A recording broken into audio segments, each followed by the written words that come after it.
Hello, Cancerman COINTELPRO. I'm coming on right now because, as I promised you, I was able to get my colleague to give us some, basically to show us some drills for CQB on the sidearm, the handgun. And here he is. This is Reaper. He's got the, notice he's got the M9 there, right across his chest rig. It's the same weapon, actually, I just did the review on. He's going to go ahead and he's going to pull out the M9 bayonet, which is going to confuse people, I think, because the M9 bayonet has the same nomenclature as the M9 pistol. So I'm not sure why they did that, as I said before. But this is very nice. Notice the notch in the front on the blade. That's basically set up a lot like the AK bayonet to be able to use as a wire cutter. But it's very interesting, very nice, very well built, very thick blade, heavy blade. And so what we're going to go ahead and do is, he's going to put that away. I'm going to walk over here and turn my turn signal off because I accidentally turned it on. He's going to get ready to show us some CQB on the M9 pistol. Alright, so what I'm going to do is I'm going to hold on to the camera this time because last time he actually did a demonstration that knocked the camera out of my hand. But here's what he's going to do. Go ahead and start with your presentation there. Okay, this is for, like you said about earlier in the, your comparison of the M9 pistol with some of the other pistols you were comparing, and you had mentioned the Jet Li, or who's the other chink? It was that Jackie Chan. Jackie Chan. Or whatever, the people that take the M9s apart. The nip that takes the slide off.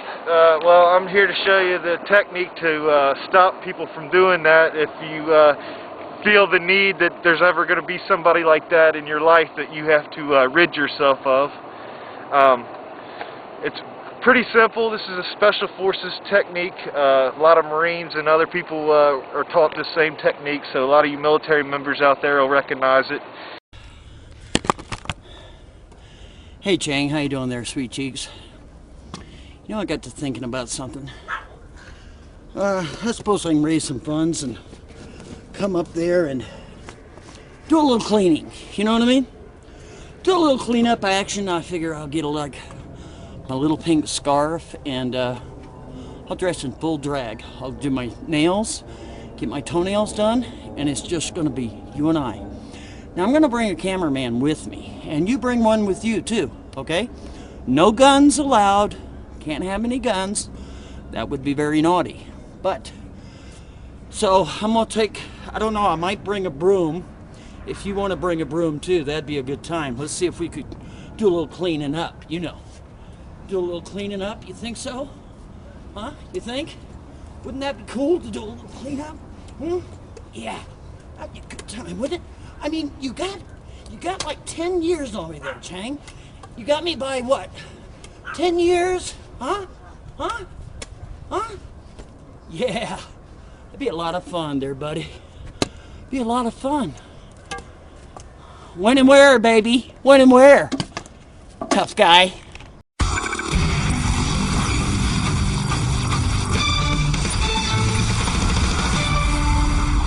Slaughter of civilians for sport, weapons smuggling, destruction of evidence, wholesale corruption, and finally murder. In our third story in the countdown, a full-fledged criminal enterprise executed by the military contractors known formerly as Blackwater, according to the sworn testimony of two of its employees.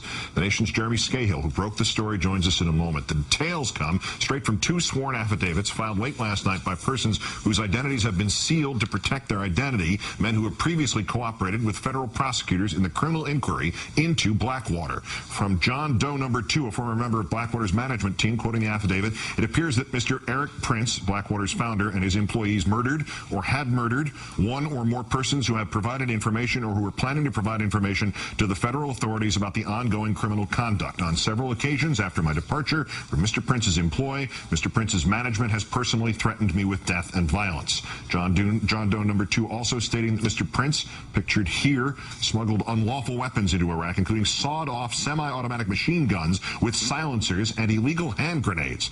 And the affidavit also says that Prince, quote, views himself as a Christian crusader eliminating Muslims and the Islamic faith from the globe. To that end, Mr. Prince intentionally deployed to Iraq certain men who shared his vision of Christian supremacy. Many of these men used call signs based on the Knights of the Templar, the warriors who fought the Crusades.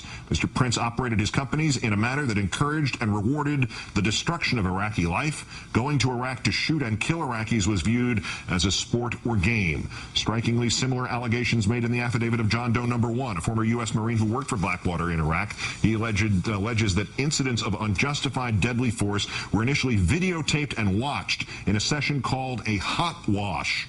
Blackwater, now known as Z Services, spelled XE, maintains that Mr. Prince and the company are innocent of any wrongdoing and performed their duties on behalf of their employer, the State Department. Joining me now, as promised, the contributor to The Nation magazine and author of Blackwater, The Rise of the World's Most Powerful Mercenary Army, Jeremy Scahill. Good to see you. Thanks for coming in. Thanks for having me back, Keith. As horrific as all this sounds, it's just part of what you described in the piece today. Flesh it out for us. Well, I mean, obviously, to hear the term murder and Blackwater in the same sentence is no great surprise, particularly to people who've been following the history of this company. It's been at the center of some of the worst violence in Iraq, killing civilians repeatedly. 5 of its men are going to be tried on manslaughter charges for the Nicer Square massacre in Baghdad in September of '07. Another one pled guilty. The Congress is investigating. The IRS is investigating. This is a scandal-plagued company. What is explosive about what's happened here, and you just went through some of the most explosive of these details, is that you have 2 former Blackwater officials. I have learned from sources that John Doe No. 2 was actually in Blackwater management and was privy to some of the inner workings of the company. Eric Prince, the owner of Blackwater, remains the sole owner of the company no matter that he stepped down as CEO and the founder of the company. He micromanages every aspect of Blackwater's operations, and that's been well known. On the Christian supremacist angle, let's remember that Eric Prince viewed Blackwater as a neo-crusader force and has from the beginning. This is a guy who comes from one of the powerhouse families of the radical religious right. His father was a major bankroller and gave the seed money to Gary Bauer to start the Family Research Council. James Dobson focused on the family. And then we have his forces deployed in Iraq as part of a war against a Muslim nation that George Bush characterized as a crusade. What we have here, Keith, is a confirmation from insiders at Blackwater that, in fact, Eric Prince did have a neo-crusader agenda and, most explosively, may have murdered or facilitated the murder of individuals that were intending to or did cooperate in the federal government's criminal investigation of Blackwater. This is deadly serious. Right, to the murder in a second, but you mentioned something in here that strikes an obvious question. How could the Bush administration, the State Department, have missed this crusader element here, or was that what they were looking for? Missed it? I think it was considered a plus in the Bush White House. Remember, Keith, what we had here was the Bush administration essentially create a force that acted as an armed wing of the administration, not subject to the military command, not subject to the Uniform Code of Military Justice, that reported directly to George Bush's Secretary of State and then to the president. These were his men, his private force in Baghdad, and the allegations that they were running around shooting Iraqis as part of a war to eliminate Islam globally, as is actually what one of these individuals said, is extremely disturbing to anyone who believes in any semblance of Constitution, law, or human rights. Some specifics, what you know about this is a strong term, murder, in court documents. This is under oath. This is not somebody throwing something up against a wall to see if it'll stick. Are we talking about something related to the 2007 Baghdad massacre, or something here? It's unclear, but this is what I'll tell you what I do know about this, Keith. The fact of the matter is that these individuals in these sworn depositions provided those depositions to lawyers, Susan Burke and the Center for Constitutional Rights, that are suing Blackwater on behalf of Iraqis killed by Blackwater operatives in Iraq. They're suing them in civil litigation. What we do know is that these same individuals say that they gave this identical information to the federal government, one of them in grand jury testimony, as part of the ongoing criminal investigation. When I called the Justice Department and asked specifically, are you investigating Eric Prince on allegations that he was involved with murder, the Justice Department interestingly said that they would not confirm or deny any actions that they may or may not be taking against uncharged individuals.